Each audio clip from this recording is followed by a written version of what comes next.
আপনি কি জানেন, একদিন আমার দাদা মারা যাওয়ার আগে আমাকে উপদেশ দিয়ে গেছিল, ঘরের বউকে কখনো মনের কথা বলবি না, বাড়ির সামনে কখনো বড়ই গাছ লাগাবি না, পুলিশের সাথে কখনো বন্ধুত্ব করবি না। দাদা মারা যাওয়ার পর আমার মাথায় সারাক্ষণ একটাই চিন্তা, দাদা কেন এই কাজগুলো নিষেধ করে গেল। আমার মনে একটা সময় জেদ চেপে বসলো। আমি ভাবলাম এবার দাদার নিষেধ করা কাজগুলোই করব এবং দেখব কি ঘটে। যেই কথা সেই কাজ, আমি সর্বপ্রথম একজন পুলিশের সাথে গায়ে ঘেঁষে বন্ধুত্ব করলাম। মাঝে মাঝে সেই পুলিশ বন্ধুকে বাড়িতে নিয়ে এসে দাওয়াত খাওয়ানো শুরু করলাম। পাশাপাশি বাড়ির সদর দরজার সামনে একটি বড়ই গাছ লাগালাম। বাকি থাকলে বউয়ের কাছে মনের কথা বলা। আমি বসে বসে প্ল্যান করলাম বউকে মনের কোন কথাটা বলা যায়। আমি বাজারে গেলাম এবং 3টা ডাব কিনলাম, সাথে 3টা গামছাও কিনলাম। তারপর দোকান থেকে কিছু লাল রং কিনলাম। তারপর বাজার থেকে ফেরার পথে পুকুর ঘাটে বসে ডাবের উপর লাল রং মেশালাম। রং মেশানোর পর গামছা দিয়ে ডাব এমন ভাবে পেঁচিয়ে ফেললাম যাতে মনে হয় গামছার ভিতরে মানুষের কাটা মাথা।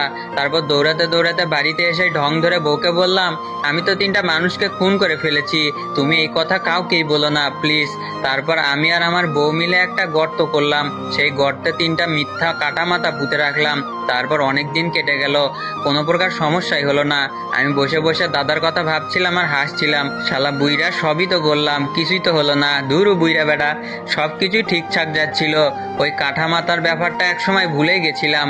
হঠাৎ একদিন বউয়ের সাথে প্রচুর ঝগড়া হলো। রেগে গিয়ে বউ বলল, তোর গোপন কথা ফাঁস করে দিব, ওয়েট।